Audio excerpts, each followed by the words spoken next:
Hello दोस्तों। कैसे हैं आप सभी? उम्मीद है सभी अच्छे होंगे। जैसा कि आप सबको पता है, इस समय आईटीआर फाइलिंग का टाइम चल रहा है। इनकम टैक्स डिपार्टमेंट ने आईटीआर फाइलिंग की लास्ट डेट 31 जुलाई से बढ़ाकर 15 सितंबर कर दी है। यहाँ मैं इस वीडियो में आपको आईटीआर 2 ऑनलाइन कैसे भरें, इसके बारे में आपको एक कंप्लीट वीडियो बनाया है। आप सभी से निवेदन है, कृपया इस वीडियो को बिना स्किप किए भी पूरा देखें। और मैं आपको बताता हूँ कि रेजिडेंट इंडिविजुअल्स जिनकी आय वार्षिक एनुअल इनकम 50 लाख से अधिक है, वो इस फॉर्म को भर सकते हैं। या फिर एनआरआई इस फॉर्म को भर सकते हैं। और जिनकी आय कैपिटल गेन से है, एक से अधिक हाउस प्रॉपर्टी से है, और अदर इनकम है, या फिर उनकी इनकम वीडीए यानी वर्चुअल डिजिटल एसेट, शेयर बाजार, म्यूचुअल फंड या क्रिप्टो करेंसी से है आय, वो भी यही फॉर्म भरेंगे। इसमें मुख्यतः उन लोगों के लिए जिनकी आय पेंशन या सैलरी से और 50 लाख से अधिक है, जिनकी एग्रीकल्चर इनकम 5,000 से अधिक है, ये इस फॉर्म भरने की एलिजिबिलिटी है। फॉर्म 1 वो लोग भर सकते हैं जिनकी एनुअल इनकम 50 लाख से कम है। इसके लिए मैंने एक सेपरेट वीडियो बनाया हुआ है, जिसको जिसका लिंक मैंने इस वीडियो के लास्ट में दिया हुआ है। कृपया उसको वहां से आप देख लें। तो चलिए शुरू करते हैं। आप पूरा प्रोसेस ऑनलाइन कैसे फाइल कर रहे हैं, ठीक है।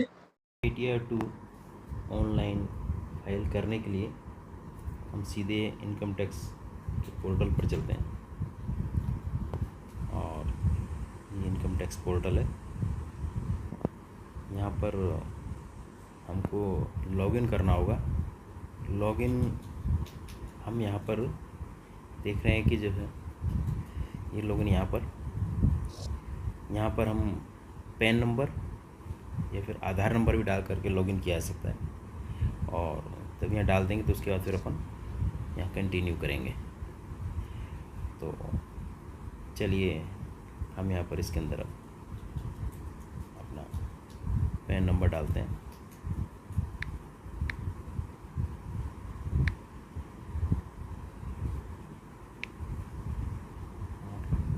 कंटिन्यू करते हैं। कंटिन्यू करने के बाद यहाँ पर ये कह रहा है कि please confirm your secure access message displayed above. इस पर आपको क्लिक करना होगा। क्लिक करने के बाद जो आपका मोबाइल नंबर आधार नंबर से रजिस्टर्ड है उस पर ओटीपी आएगा, उसको डालकर भी अपन लॉगिन कर सकते हैं। और एक पासवर्ड जनरेट करना होता है, तो वो पासवर्ड डालकर भी हम इसके अंदर लॉगिन कर सकते हैं। मैंने ऑलरेडी पासवर्ड बना रखा है, तो मैं पासवर्ड के थ्रू जाता हूँ। और क्योंकि इसमें ऑलरेडी मेरा पासवर्ड सेव है, तो मैं कंटिन्यू करता हूँ।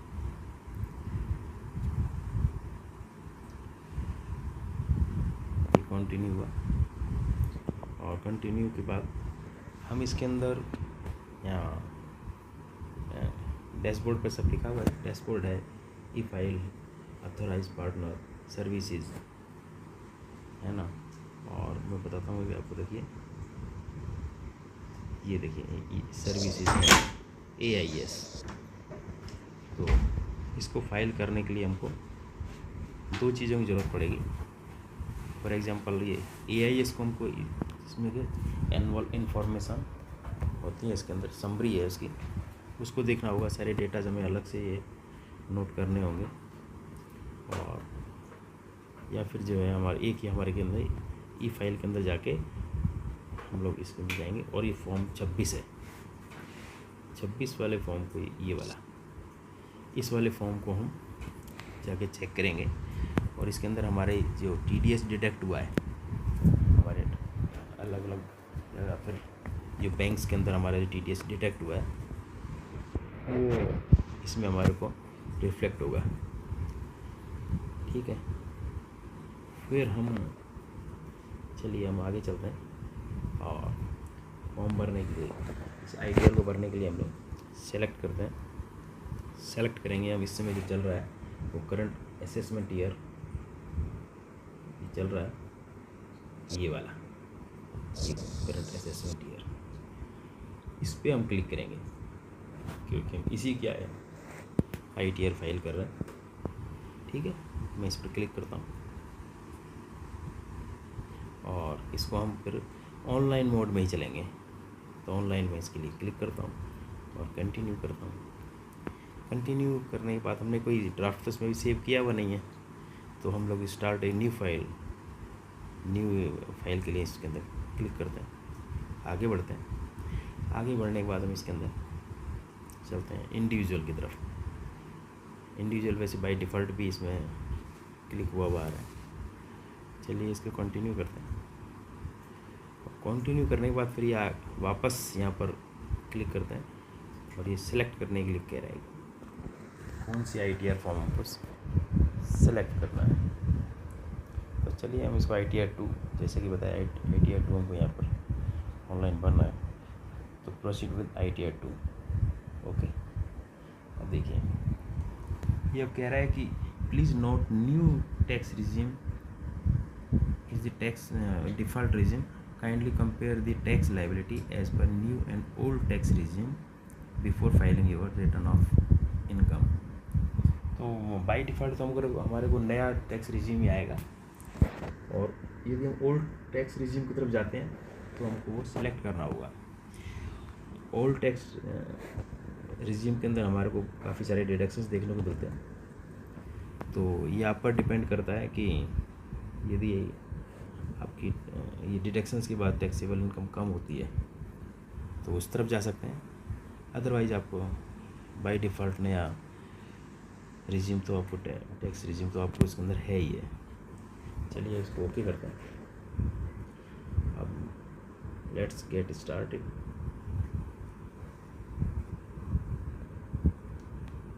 चलते हैं आगे।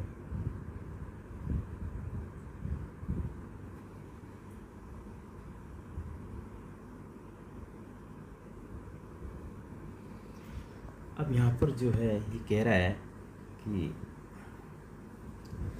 Are you filing the income tax return for any of the following reason. आप किस रीज़न से इस ITR को फाइल कर रहे हैं। तो फर्स्ट इसके अंदर है कि taxable income is more than basic exemption limit. तो अब है क्या कि इस वाले जो ये फाइनेंशियल ईयर है जो नया वाला है, अभी जो इसका अपन नेक्स्ट ईयर भरेंगे रिटर्न 2025-26 में, इस बेसिक एग्जाम्पशन से लिमिट है इसको 4 लाख से बढ़ाकर इसको 3 लाख से बढ़ाकर 4 लाख कर दिया गया है, और वो नेक्स्ट ईयर इसके ऊपर लागू होगी। तो अभी आपके ऊपर है कि इसे कौन सा लेना चाहते हैं, और कुछ भी यदि नहीं तो फिर लास्ट में आपकी अदर्स तो है ही है, अदर्स आप डाल दीजिए इस वाले के अंदर क्लिक करते हुए। ठीक है, तो अपन इसको अदर्स में चलते हैं और कंटिन्यू करते हैं। तो आगे देखते हैं हम लोग कि इसमें आखिर देखिए इसके अंदर ये टोटल 1 2 3 4 5 सेक्शंस आ रहे हैं। 5 सेक्शंस हैं, हमको ये सब क्लिक करते हुए देखना है। ठीक है, चलिए तो हम इसके अंदर जनरल में देखते हैं, तो जनरल में हम जाते हैं। ठीक है, ओके, अब इसके अंदर चलते हैं। जनरल में आगे चलने के लिए कंटिन्यू करते हैं।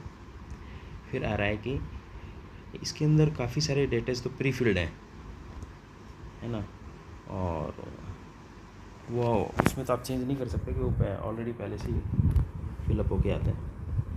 और अब उसको वेरीफाई कर लें, आपके जो है ना AIS TIS EIS और TIS जो फॉर्म है जो मैंने पहले बताया ना, उसके अंदर आप देख के इसको वेरीफाई कर लीजिए इन डेटाज को, है ना। और आपका जो TDS वो फॉर्म 26 AS से मिल ही जाएगा। चलिए ओके करते हैं। ओके करके अब ये यहाँ पर जो है आपको क्या करना है, जनरल इन्फॉर्मेशन में आपको देखिए, ये आपको personal information, contacts, filing status, ये सारा आपको बैंक डिटेल्स आपको डालने हैं। ठीक है, पर्सनल इन्फॉर्मेशन में क्या है आप वेरीफाई कर लीजिए। तो आपके जो कॉन्टैक्ट्स हैं, आप कॉन्टैक्ट है आपका, है ना, वो आप फाइलिंग स्टेटस है, ये आप देखिए। तो फाइलिंग स्टेटस में क्या है कि आप किसके तो आप जो है ड्यू डेट के पहले यदि फाइल कर रहे हैं, ड्यू डेट में 15 सितंबर इस समय, तो 15 सितंबर से पहले यदि आप फाइल कर रहे हैं तो आप ये वाला कॉलम है ये इसी में चलेंगे, इस वाले में 1391 क्वेश्चन में इस वाले की तरफ चलेंगे। और यदि आप 15 सितंबर के बाद, है ना, ड्यू डेट के बाद यदि आप फाइल कर रहे हैं तो फिर आप इस वाले कॉलम की तरफ जाएंगे, है ना, क्योंकि अपन ड्यू डेट से पहले फाइल कर रहे हैं तो हम किसमें, इसमें रहेंगे। ओके, चलिए। और अभी लिखा है file in response to notice under section, ये नहीं है, इसको आगे चलते हैं, तो कुछ भी नहीं है, ये अपने कर लिया। अभी लिखा है do you wish to exercise the option 115 BAC6 opting to आप, फिर वापस पूछ रहा है कि आप नया टैक्स रिजिम चाहते हैं या फिर पुराना वाला ही रखना चाहते हैं। तो हम लोग तो नया ही चाहते हैं, तो बाय डिफ़ॉल्ट वैसे ही नो लिखा हुआ है। ओके, वैसे ही देखो नो लिखा हुआ है, तो हम नए वाले टैक्स रिजिम की तरफ चलते हैं। तो फिर ये आप ये लिखा हुआ है पहले residential status in India, select ये लिखा है कि फिर इसके कॉलम के अंदर आप क्या है कि you were in India for 182 days और मोर during the previous year, section 61A, यही है। लेते हैं इसको, हम सिलेक्ट करते हैं और फिर हम इसको do you want to claim benefit 115H applicable in case of resident, तो हम लोग ये नो ही है बाई डिफ़ॉल्ट, क्योंकि नए टैक्स रिजिम में तो कोई डिडक्शन या किसी प्रकार का वो है ही नहीं, है ना। तो उससे भी नो करते हुए, और उसके बाद हम जो है अब ये अब देखिए, है ना, ये अपने पहले ही नो लिख दिया है। Whether this return is being filed by a representative SSE, आप किसी रिप्रेजेंटेटिव या CA या किसी और एक्सपर्ट से आप इसको फाइल करा रहे हैं, यहाँ पर यस लिखिए। अदरवाइज सेल्फ आप कर रहे हैं तो फिर आप इसके अंदर ये नो ही रहेगा। Whether you are director in the company at the time during the previous year में किसी कंपनी के डायरेक्टर रहे हैं आप, नो। जनरली केस में यही होगा। और वो फिर अलग है, जहाँ पर डायरेक्टर हैं वो फिर ITF फॉर्म ही अलग होते हैं। Whether you have held unlisted equity shares at any time during the previous year, कोई अनलिस्टेड शेयर आपके पास रहा हो, है ना, तो ये भी हमारा नहीं रहता है। चलिए आगे चलते हैं। और इसमें फिर ये जो इसका जी आप ये वाला सेक्शन है बैंक डिटेल्स में आपको वो बैंक डिटेल्स वो आप वैलिडेट करिए उस बैंक को जिसमें आप रिफंड चाहते हैं। जो आपका TDS आपका जो डिडक्ट हुआ है उसका जो रिफ़ंड आएगा जिस बैंक में आएगा उसके वो आप वैलिडेट करके रखें, और आपके जितने भी बैंक हैं उसमें आप उनकी डिटेल्स डाल के रखिए, और किसी एक बैंक को आप वैलिडेट कर दीजिए जिसमें आप रिफ़ंड चाहते हैं। ओके, चलिए हम इसको एक बार कंफर्म करते हैं।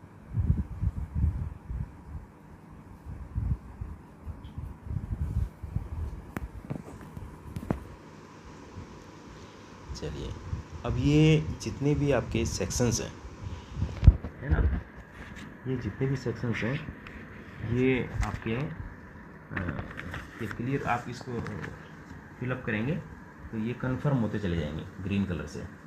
ओके, ये यहाँ पर जैसे लिखा है आपका, है ना, जैसे आप देखिए ये आपका, मैं एक मिनट देखता हूँ, देखो ये ग्रीन कलर से आपका कंफर्म हो गया, है ना। अब ये सारे शेड्यूल्स आपके, है ना, सैलरी के अंदर सैलरी आपको आपको जो सैलरी है सारा आपको डेटा है जिसको आपको अपना देना है ना। और हाउस प्रॉपर्टी, आपके पास एक हाउस है, दो हाउस, खैर एक नहीं, एक से ज़्यादा होंगे तभी आप ये फॉर्म भर रहे हैं। तो आप जितनी भी आपकी हाउस प्रॉपर्टी है वहाँ आप उसको डिटेल इसमें डालिए, उसका एड्रेस, इनकम, और डालने के बाद तब ये कन्फर्म है, यहाँ भी आपका कन्फर्म लिखा हुआ आ जाएगा। ओके, और अब हम चलते हैं साहब आगे की तरफ। ये लिखा schedule from other sources. Other sources means आपके इनकम यदि इंटरेस्ट से है, जो आपके इंटरेस्ट होता है उससे आने वाली इनकम इसमें आपके रिफ्लेक्ट होगी। और ये सभी आपको एक शेड्यूल आपको जो फटाफट सोर्सेज उससे भर देने हैं। ये जितने भी शेड्यूल है अपने पढ़ करके इनको भरते चले जाइए।